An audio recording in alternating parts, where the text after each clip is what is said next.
December 2023. That's where we are. And I have been trying to figure out, we've all been trying to figure out what is going on with the market right now and what's going to happen next year, 2024. So I am Megan Brenwhite, the head of the Upstate Curious team at Compass. I'm an associate real estate broker.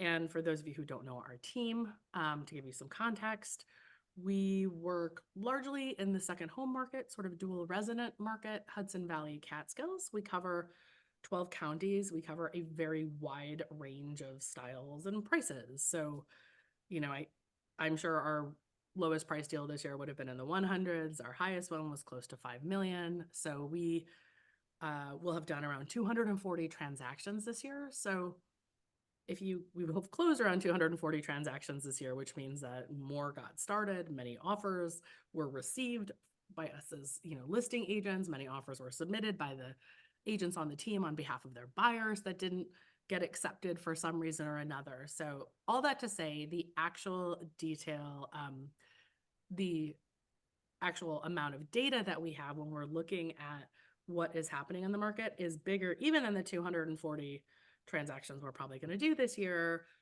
which is still makes us, I think the largest team in this area. So all that in mind, we talk a lot as a team. We have a fair number of meetings on Zoom and try and identify trends and where we might deviate from national trends, where national trends might drive local trends, where do we see something that's happening, like are appraisals starting not to come in high enough, or more buyers offering cash, fewer or less. And again, we're seeing this from the perspective of a team that has a lot of listings and also represents a lot of buyers.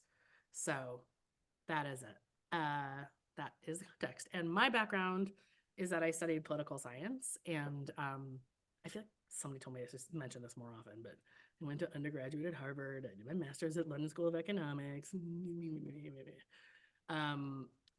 Just to say that, like, I'm super interested in in kind of how the world works. That was the political science part. And so I'm definitely interested and look at a lot of what we do with real estate in that light, and love to read and talk about what we're seeing. So appreciate you all being here. Let's get started. And agents on the team, feel free to like chime in the chat and say like, yo, that is not exactly what I'm seeing, or like, I have a great example of that, or other folks who are here, like, feel free to chime in, answer your question, like ask questions, ask for clarifications. Like, this is going to be fun, I hope. And the first thing that I wanted to start out with, and this is like, if you hear nothing else, and you'll have heard this from many, many, many other realtors, is that you cannot time the market.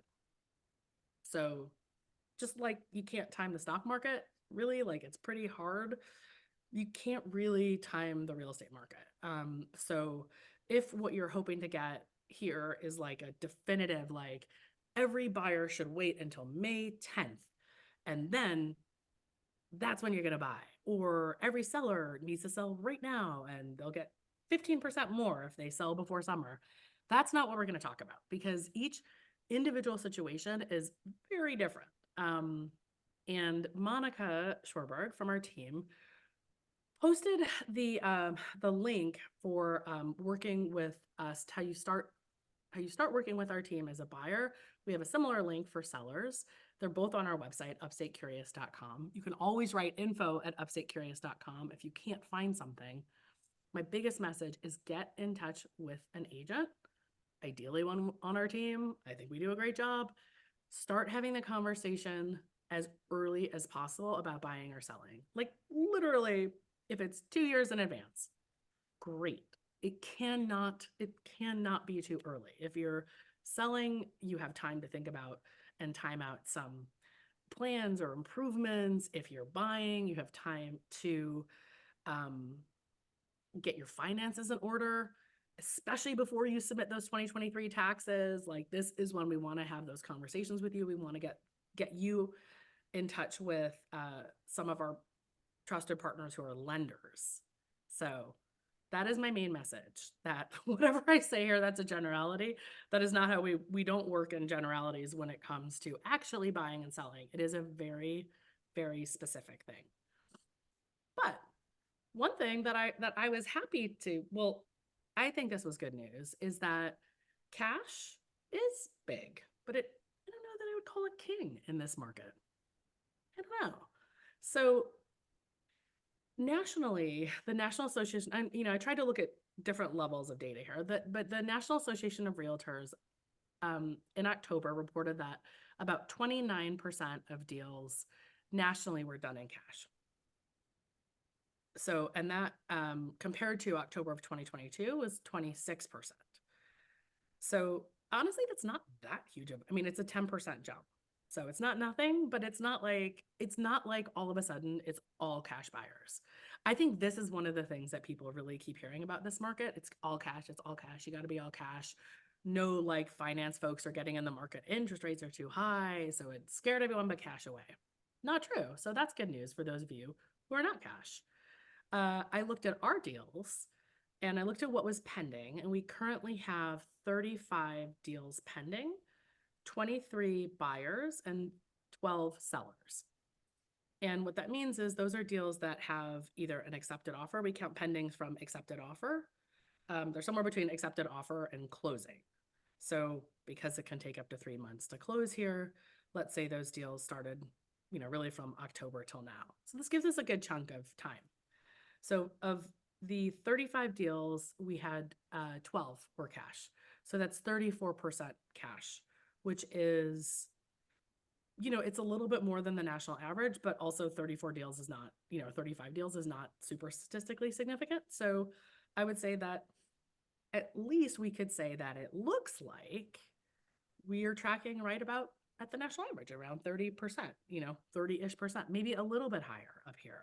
But it is all that to say, you do not need to have cash to buy in this market. And that is exciting for people who have felt like, that was something holding them back, basically. The other interesting thing about it is I looked to see the prices. So like, I was like, how, like, is it all cash over a certain price point? Is it all cash below a certain price point? No discernible pattern.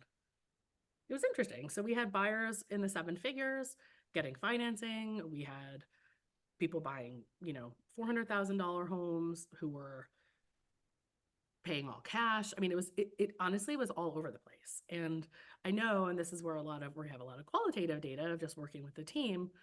We have different kinds of folks buying, and, and what I would say is that the mix hasn't changed that much in this past year, but there's still always some investors. There's some people who are moving up here full time from somewhere. There's people who are moving from one place to another place, and then there are people buying oftentimes their first home upstate. So they live in the city, can't necessarily afford to buy a place there, so they're actually making their first home purchase upstate.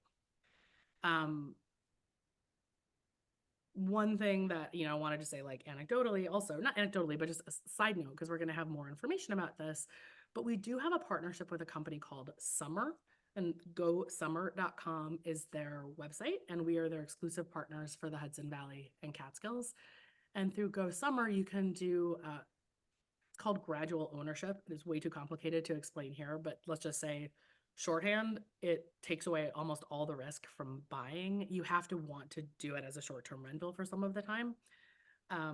But it is pretty awesome. That turns you into a cash buyer because Summer essentially buys it for you in cash. So if you are still have any lingering concerns and you are interested in doing some short-term rentals, that is absolutely something to check out because Summer will manage it, they'll design it, again, much more to come there because we have there's a lot of stuff going on with Summer. But point number 1, cash is a lot of the deals, not even close to half of the deals. Great. Side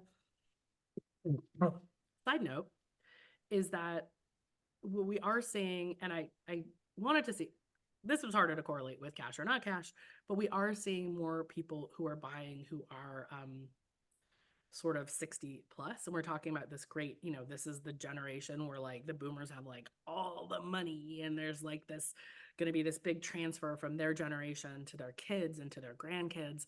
We are starting to see that. We're starting to see people and, people buying who are coming here in retirement or to retire. We are also seeing their kids, so someone in like their 30s or something, who are buying using money given to them by their, boomer parents. So that is definitely a thing. Also, interestingly, and I think this does relate a little bit to the cash, no cash, is that we are seeing more out of state buyers, particularly for luxury properties. So we've definitely had the first folks coming from particularly California, but also like Arizona, Austin, these kind of places. And some of them explicitly mention climate issues, like wanting to have somewhere to go if like they, if like you need water and you want to have a temperate climate. It's not a bad idea. And for people coming from these very high price markets, particularly anywhere in California, our prices look very low. And so, especially if they had a sale there, they can often just buy outright in cash. So those are the folks who are very competitive right now also. But that is a trend we've spoken with other luxury agents about as being pretty dramatic, the number of out-of-state buyers. So anyone in that market, FYI. And we have great mortgage folks, and there is more difference in rates than there used to be. There's more difference in their offerings. And so we are trying to like learn as much as we can and keep up with what they're offering so that we can share that information with you folks and also pair you up with the right people. Point number 2. Buyers are much less forgiving than they were during COVID. Pickier, let's say. And that wouldn't be hard. People were basically like, does it have a roof? Great, it's my house. But things that mattered before COVID matter again. Like, is it on a road? Is there noise? Is there an unsightly neighbor? Is there a bunch of work to be done? Does it have a weird smell? Like, whatever it is. So I think that what's interesting about that is that I think that is something that for sellers really should give you a little bit of a reality check about your pricing and or a list of potential improvements. I'm just like on the seller side, we were talking about that way more than we did even, I would say, at the beginning of last year, or anytime in the past few years, like really trying to like button everything up really, really well and have it look like, we've a new partnership with a staging company and we're going to be working with them so we can offer like all this staging so that things look really amazing, because buyers are just not as forgiving. Now, for the buyer side of things, here's where that is an opportunity. So as prior to COVID, if you are a buyer who can either accept a compromise that someone else wouldn't want, like maybe road noise doesn't bother you, or maybe you are super psyched to do some cosmetic upgrades, who knows, then you will have less competition because a lot of people are looking for these kind of turnkey properties. So I think that's really something to think about, especially because point number 3 is that prices are still going up. So for Ulster County Board of Realtors, the last report, which was on October numbers, which just, came out at the end of November, the median pricing has gone up 11.3% year on year.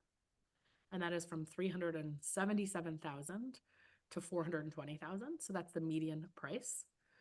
The average home price has gone up 13% year over year, from 463,000 to 523,000. So if we thought that having close to 8% interest rates for a minute there was going to drop prices, it has not. And it has not anywhere, anywhere really in the country. And people, talk about this being, I listened to a podcast yesterday that called it a confounding situation where you have less inventory. Sorry, you have fewer buyers, way fewer transactions happening, which I'll mention next. But prices are going up because inventory is being constricted even more. So that is real. So what that means now, this is where I think this is what's important kind of about to take point 3 and point 2 together, where buyers are picky and prices are going up. So I think that when you're looking at average or median prices, it's again not for a particular situation. It's not one house.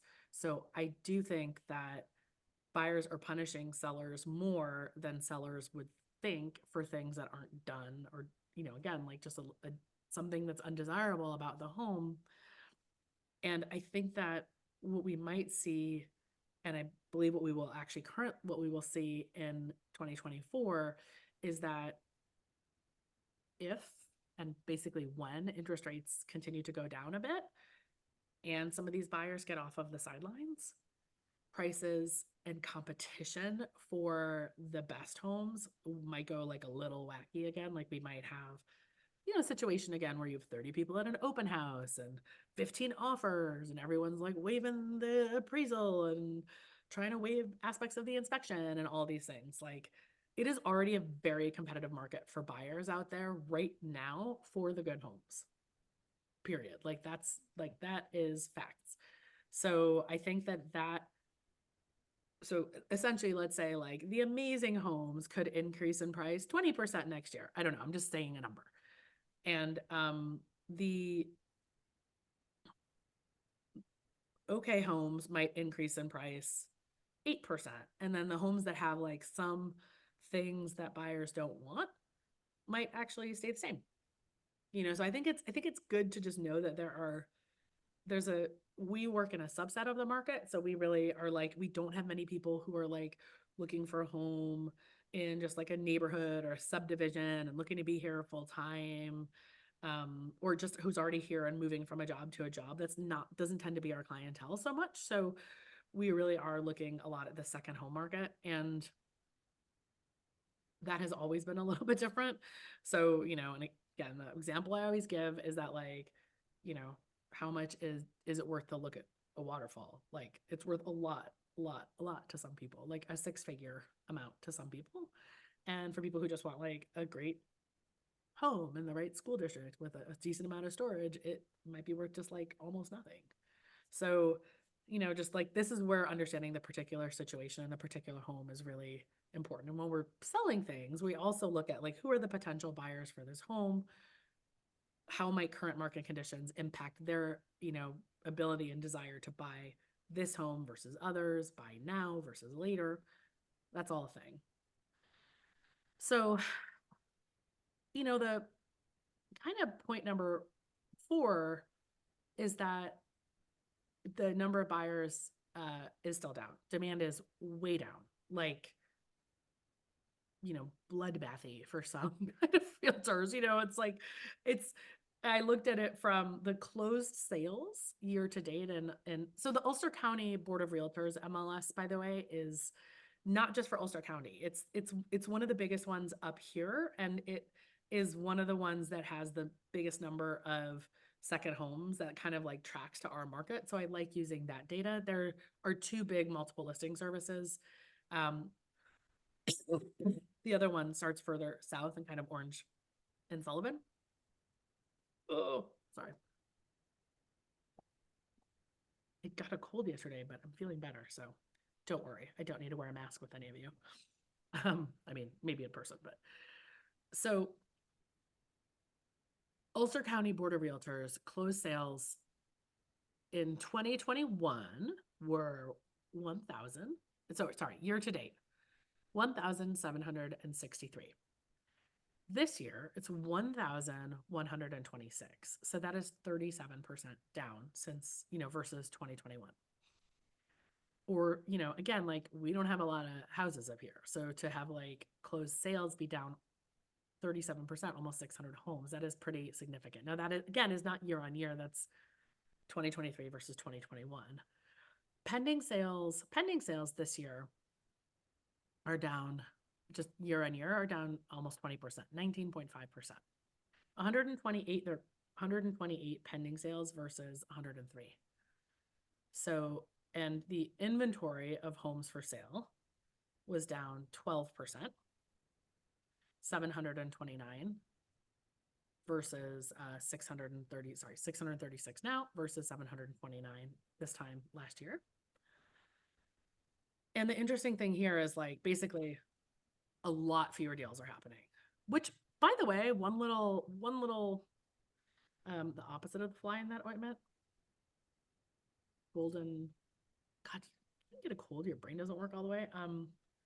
One positive, let's just say that way, one positive of this, deals are going so much quicker. It's wild. We had a deal with financing close in almost, I think in like, I want to say it was 5 weeks from accepted offers. So normally we say for financing, it's usually 10 weeks, 10 to 12 even during, you know, COVID times when everybody was buying so much. There was like the inspectors were booked, the lawyers were booked, the towns couldn't answer questions quickly enough.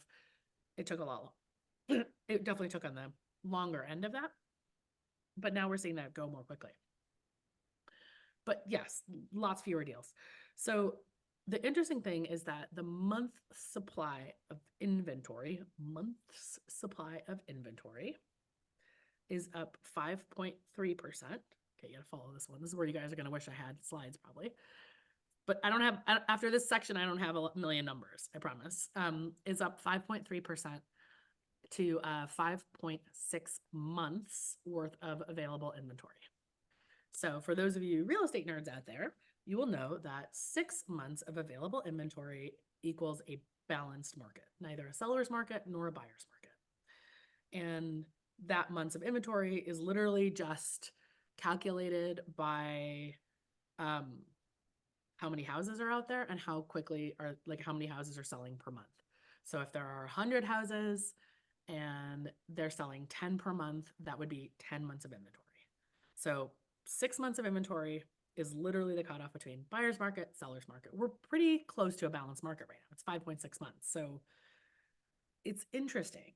So that is like the other kind of takeaway is that like there's not a lot of inventory and there's a lot of buyers who are sitting on the sidelines. That has made, you know, a lot of things just sort of stop, I would say. The reason there isn't inventory is more complex, but you know, a lot of people, one big driving factor is that a huge percentage of homeowners currently have interest rates below 4% and don't want to give them up. If you were sitting on an interest rate of 2.5%, you might just be like, I'll never see that again in my lifetime, which is probably true. And you just want to keep the house forever instead of selling it. That's an inventory problem. The bright spot, interestingly, for inventory, and I can't figure out how to check this in our area, but nationally is new construction.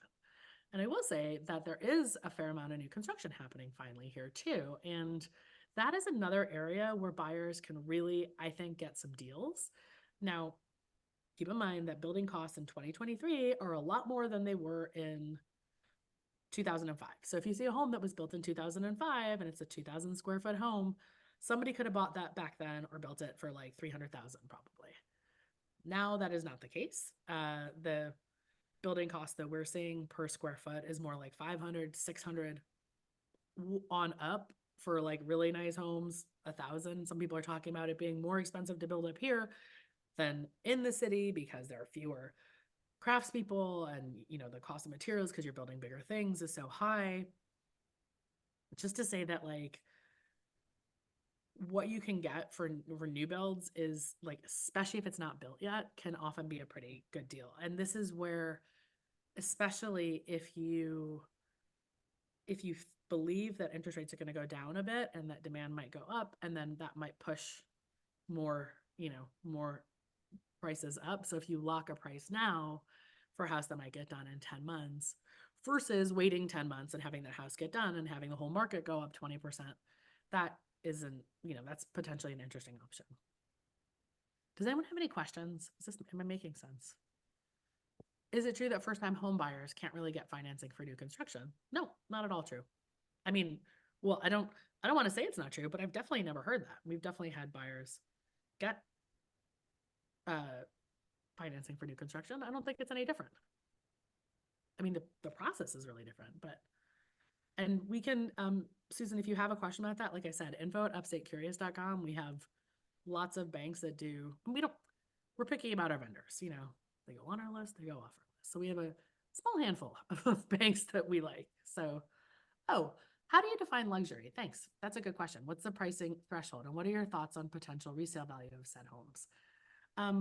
So luxury technically, I think, is supposed to be the top 10% of the market, which I think in our area is now like 900,000. I for no logical reason in my mind, I think of it as a million up here. So that's that.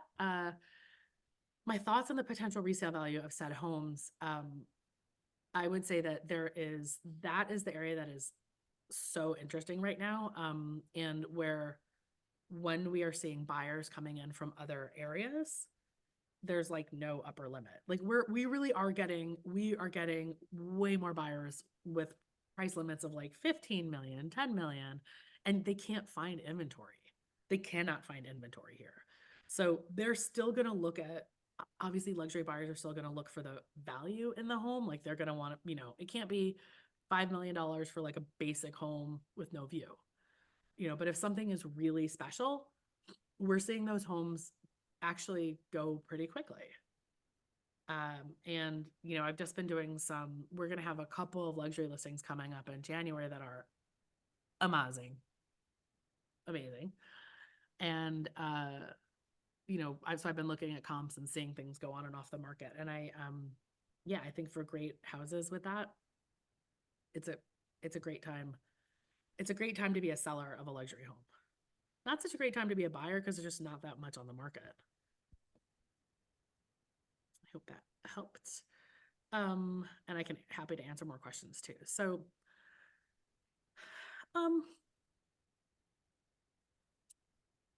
okay. So number 5 is how much have taxes and insurance driven pricing? Are you seeing a continued growing trend in HOAs? I don't think there's a trend for HOAs, actually. So, I haven't seen that. So, a new development might have an HOA, but there are not that many new developments. Lake communities have HOAs. Sometimes ski communities have HOAs.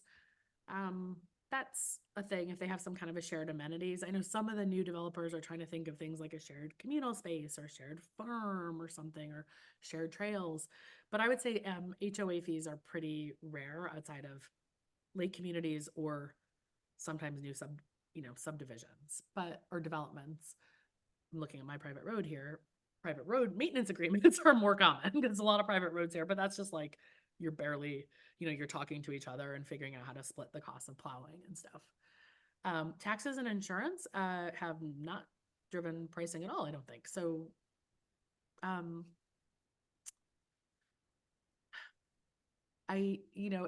which is interesting because I know, insurance costs have obviously gone up a lot.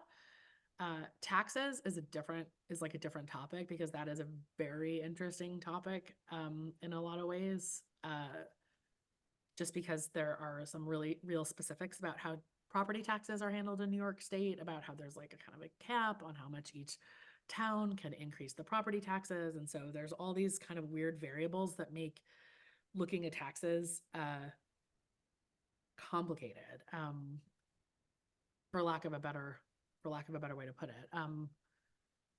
I think it's a different topic, but yeah, they drive pricing in that, like, if a place has taxes that are really high already, then we will absolutely take that into consideration for pricing it. It will be one of the factors. Do we anticipate a surge of new inventory in January? Does it feel like there's any seasonality in the upstate market? So yeah, okay, so this is like kind of where, so it's like now we're kind of going into 2024, which is where I wanted to take us. So basically, one of the, the big question here is like, what is going to happen with interest rates? Because that has driven so much of this, right? Like we went from a bunch of years of like 3% or below and all kinds of stimulus income and extra money, and everybody sitting at home realizing how important home was and wanting a second place and or wanting any kind of home that they could go to. And um I think that one of the really interesting things for next year is basically where are interest rates going to land and how much will that impact demand and supply, actually. So I think that God, I don't know how to get Siri's like typing on my notes here. That's funny. We've started to see some interest rates as low as the mid sixes, especially if you have, you pay some points towards it, you do a 15-year mortgage. Jumbo rates, which they just increased the amount of money that you could borrow and have it not count as a jumbo rate. Again, another conversation, but just to say that like jumbo rates, so over, $800,000 or something of buying, are actually sometimes lower than the regular rates we've been hearing from bankers, which is wild. So you could get more into the mid sixes, maybe even less. So Fed is obviously, anybody who watches the news and knows that like they've said they're gonna probably all the projections are they're gonna have like 3 more rate decreases for the federal funds rate over the next year. That does not directly correlate with mortgage interest rates. It doesn't. Sometimes, like especially when you have news like this, the banks just like price that in, and it's also based more on treasury bonds, blah blah blah. We'll talk about that later or never. Doesn't matter. Point of the story is that I was looking for projections about where interest rates could land, and realtor.com had one of, I like realtor.com data. That's the data from the National Association of Realtors. They have a lot of clean data. And they have really good analysts, I think. So they are projecting for 2024 that the average mortgage rate for a 30-year fixed mortgage will be 6.8%, and that will end the year at 6.5%. So this is one of the big kind of points here is like the fifth thing you should know about the market is that there is some uncertainty that are going to be based on what happens with interest rates and also what happens with the election. During election years, most of the time, the incumbent political party, the politicians will come up with like new fun giveaways so that they can curry favor with the voters of the land. So that, coupled with the fact that housing affordability is all over the news, and rightfully so, I think could very well lead to a situation where there's I'm not the only one to say this, there's some kind of new program for first-time home buyers or whatever else that could inject money quickly into this area this year. Parenthetically, because I'm going to talk about why there's uncertainty for spring. That's like the other points I wanted to make. But just so you know, there is the silver lining. That's what I was looking for before. It's silver lining. So it's not really silver lining. Actually, this is really just a positive statement, but there are some thoughts that affordability is going to go back to something more normal within the next year or two. Like we are way underbuilt as a country in terms of houses. Like we have been behind in building. Building has not matched the rate of household formation for years and years and years and years and years. So prices are going to keep going up until we fix the building problem. But what they think is going to happen is that wages will go up, and wages will help affordability. So there's that. So there is normal seasonality. To answer Michaela's question, is that usually we see, I think, a first little uptick in normal seasonality would be an uptick at the like kind of actually end of February. And then because that's people who like want to be in by summer for sure. Like they're just like, or they want to be out by summer. And then you see the next big group of folks is spring. So kind of like late April, May, when things start to get pretty again. And that is, spring market is I think second here still to the fall market, which is like 1 month. It's just October goes bonkers. Um, and I believe it's not unrelated to foliage and leaf peeping, but um, yeah, I guess like this is where sellers who are watching and like, well, I don't want to sell my house when interest rates are 8%. There's no buyers out there. I keep reading how there's no buyers out there. Or they say, I'm only going to sell it if I can buy something else. And I don't want to sell this with its beautiful 3% mortgage and have to get a mortgage at 8%. Once it starts to get into the sixes, and there's some people who say it could get into the fives next year, that's possible. My main point about interest rates right now, and let's go back to point number one, which was you cannot time the market. Point number two is like having the difference between a 6.5% interest rate and like 6.75 or 6.25 or even 5.9. That is not that different. That should absolutely not stop you from shopping now. And nobody thinks that we're going back to like the days of like 3% interest rates or anything close to that. So we're at the point now where nobody needs to wait. You've heard it here first. Buyers and sellers, you don't need to wait.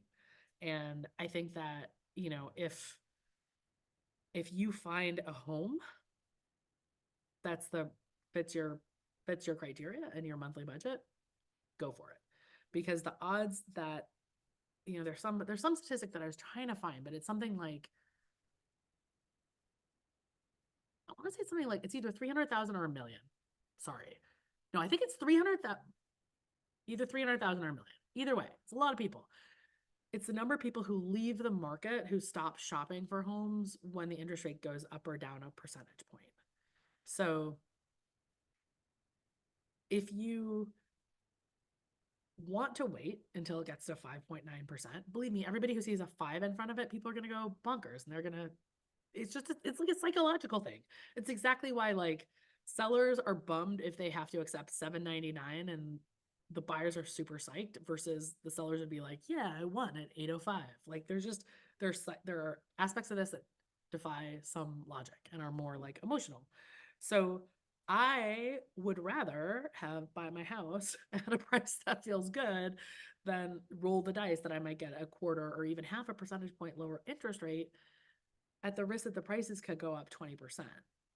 Not that to me is like not worth it. So if I were a buyer, I mean, this is gonna sound like whatever, but like if I were a buyer, I would absolutely be looking now. If I were a seller with a great house, I would be considering listing it in January because there's so little inventory. You have no competition. If I were a seller with a house that needed some fixes and things, I would wait till those were done and then list in the spring. So, um, just looking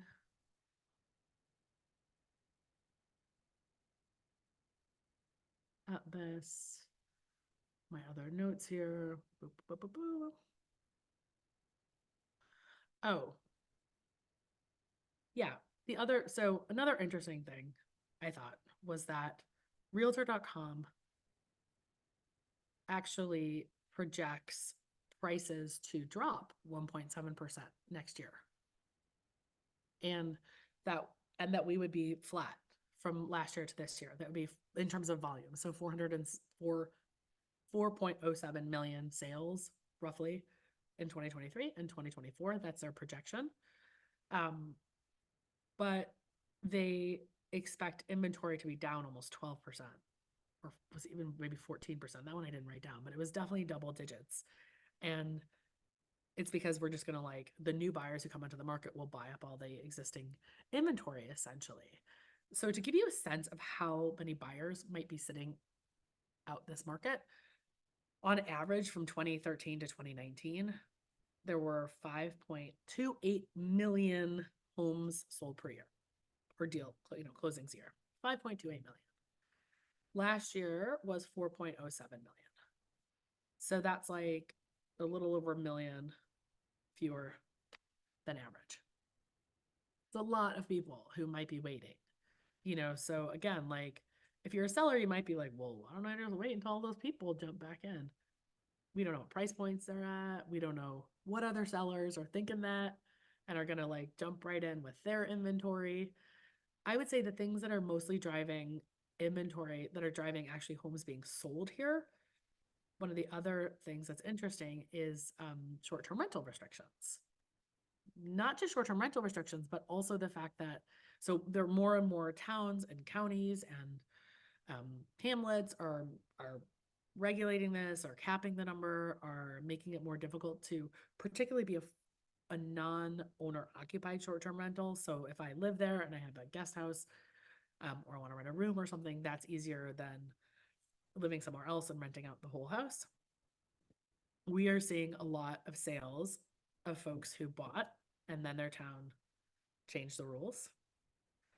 Or, and again, this is one of the reasons why we're excited about the partnership with Summer. They realize that it is a pain in the butt to like manage short-term rental and to furnish it and to make it look like the occupancy rates are down, the price per nights are down. Like there's no question about that. The number of short-term rentals up here have increased, and across the country, across the world, have increased a ton. And there's way more competition, and people can also go to Europe again and do other things. So, I think that how short-term rental regulations go and how annoying people find short-term renting, being an owner of a short-term rental, could impact inventory, actually, kind of a lot.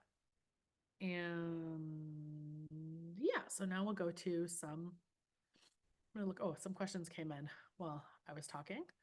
So if you wanted to buy a home and rent it out full-time, not short-term rental, could you cover all your monthly costs with what you could charge?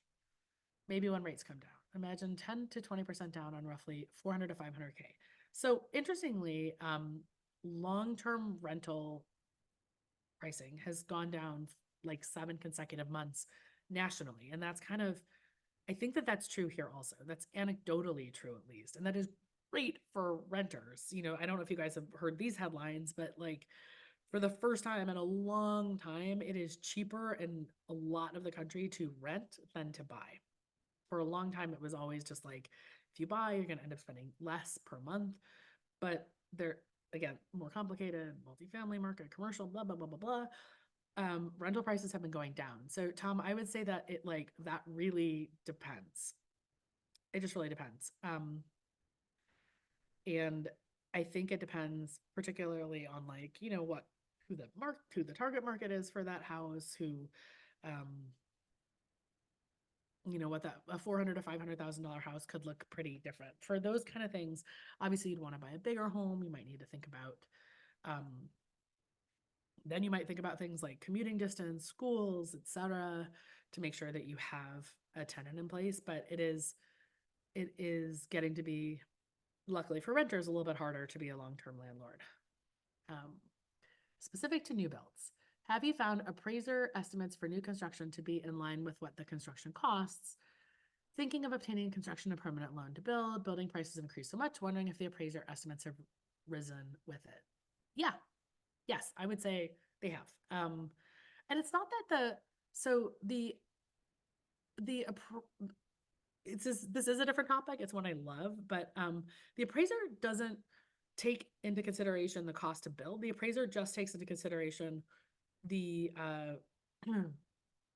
the as-built value of the home, which means when you say, these are my plans and these are the kind of finishes we want, and we're going to have a Wolf stove, or we're going to have a Frigidaire stove, or whatever it is, they're just going to look at that like as if that home already existed in the world and say, how much would somebody buy this for?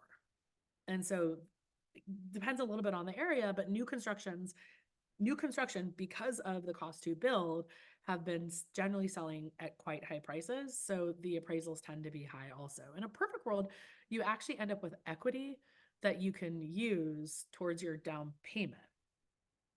Slightly complicated, but essentially it just means that if you think it's going to cost you $600,000 all in to build your home, and they say, you know what, if this were built and existed in the market, it would be, someone would probably buy it for $850. That gives you literal equity in the home between $850 and $600.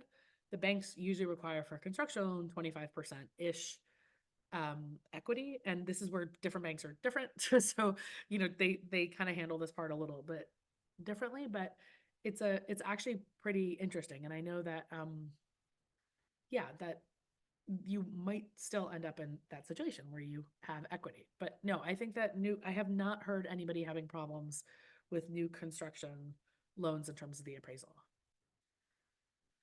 Um, County insights. So yeah, I don't really have, I don't have county insights right now, but we should actually start a series on that and talk about trends about it. Um, I could absolutely look up that data also. That it's all, everything here is a little bit hard because there's not a ton of data. And when you get to counties that are less populous, like Greene County or Columbia County, it's even less. And it's also where we have a lot of overlapping multiple listing services, Mid Hudson, Columbia Green, Northern Dutchess, and Ulster. Sometimes you'll see this when you're looking in Zillow or something, which again, work with one of our agents. No need to look in Zillow to find a house, but you'll see the same house appear 3 times. It's because we have all these tiny multiple listing services here. One of them just got bought by one of the big ones, so that will help. Anecdotally, I would say 2 things. One is that those areas had experienced some of the biggest price increases in the last year. And it was like, it seemed to be very clearly driven by people like just being priced out of places like Ulster and Dutchess and having to go further. The second, though, is that, remember when I said point 2 or whatever it was, that buyers are annoyed by the same things they were annoyed about in 2019? Also, anecdotally, I've heard from other agents that the places that are like 3 hours outside of the city, where you go, like more like Delaware County though, or Schoharie County, certain parts of Columbia County, sure, like that are maybe closer to the Massachusetts border, that are really stretching more the 3 hour plus mark, that is where you can find some bargains, that some buyers are less willing to go to places, even places that are awesome and that we all know and love, like Andes or Bovina. If you can go to places that you don't know and love yet in those areas, that's where you can also still maybe find more of a bargain. So this is the fun part of real estate to me, especially working with buyers, because it's like, what's your compromise? You want to have a like more awesome house and just like drive 30 more minutes? That's a possibility. Would you want to have a smaller, well, actually smaller doesn't always help. So that's a misnomer. Do you want to have a slightly less cute house and be exactly in the area you want to be in? Could you have a great house in the area you want to be in, but be right on a road or have neighbors? It's just like, you pick your battle, basically. Ugh, excuse me. Does anyone have any other questions? Will you tell me if you feel more optimistic or pessimistic? I'm hoping you feel more optimistic. I felt more optimistic for everyone after this. Weirdly, this is the confounding part that the podcasters were talking about, by the way, is that things should either be good for buyers or for sellers, right? That's really what it's supposed to, that's like what it's supposed to be like. But actually it's kind of like, I think if you're like the buyer with a good agent and like the right attitude and realistic, weirdly we can like make miracles happen for those folks. And for the seller who's maybe willing to do a little bit of work and price strategically, we can kind of also, there's also really good reasons to sell now. So yeah, I'm super excited to go into 2024 with everybody. We actually are going to be partnering with another company. Like, we got all kind of partnerships happening here that apropos to the person who asked about the county by county data, Ilias, we are gonna have this great tool that like can give us that kind of data in any configuration we want, really. Like, we could say county, we can put 4 different towns in just in the areas you're looking. We can mix and match in a really beautiful way. And I just got access to that yesterday. So that's a brand new fun tool. And with Compass, with our, that's our brokerage above our team, we have this thing called collections, which is lovely. And you can kind of see new things that are coming onto market quickly, and we use these with buyers and sellers. So you can kind of get a little collection of homes together and in this little shared app, put comments on them. You can add them, we can add them, and then everybody sees at the same time, is something gone pending? Is it back on the market, or is everything not selling, or new homes coming on that fit the criteria? And it's like, it's really good. So, you know, our role as your real estate advisors is to kind of help sift through all this stuff for you. And I will say, last thing everybody needs to know for 2024, or you need to know right now, is that buyers agents work their behinds off, and they are so like this all this shenanigans about lawsuits and price fixing and whatever, like that's a whole nother story also. But let's just suffice it to say that the reason that buyers have not paid for their buyer's agent fees directly is simply so that they could be rolled into your mortgage. The seller pays 6%. The seller's listing, I don't want to say 6%. It's not 6%. I'm not supposed to say there's anything, but I think that's the national average. Let's just say the seller pays something, and then they give some percentage of that to the buyer's agent. That is all agreed with the seller. The reason they do that is because that's how buyer's agent get paid, and that is how that can get rolled into your mortgage. That is traditionally how that has worked. That helped first-time home buyers, that helped people who were excluded from the traditional housing markets, who did not have that down payment, who were excluded from wealth building in this country, and there are many of those kind of people. So like this whole thing about like, me, I'll just go to my like, buyer's agents shouldn't get anything. Realtors are scam art. It's nonsense.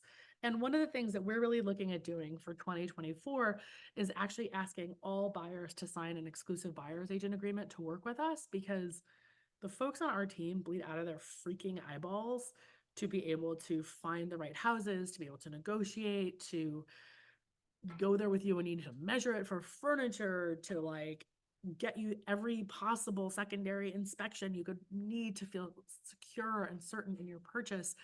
And then after you buy it, we are there to help you with everything forever and forever and forever and forever. And we stand by that. And I think that this is something that I literally hate seeing in the news, because I think that I think if people had any idea how much we think about y'all and how much we talk about y'all in very confidential ways, but how much time every aspect of this takes, and how much skill and passion and desire to get better, I mean, it to me it is worth it all day long. So, and for those of you who don't know what's going on and don't read the news about how there's all there's these national lawsuits going on about how commission fees are handled essentially, then just just my last little plug for 2024 is that I am going to say that the agents, and particularly I can say the agents on our team, are so smart, are so committed to being better, are so committed to helping people, and are just incredible humans and incredible hardworking professionals. So I think that's, we're here to help you guys. That's what we're here for. And yeah, I guess that's it. But I am really glad you all humored me here and got to listen to all my fun factoids. My team is definitely gets to humor me at least twice a week for things like this. So, yeah, and I really hope, I'm glad to see that some of you guys feel optimistic, and I am really excited to hopefully meet some of you and help some of you in 2024. And I hope you have a wonderful holiday, and send us all your buyers and sellers. We are always grateful for referrals, and yeah, we'll see you next year. Take care.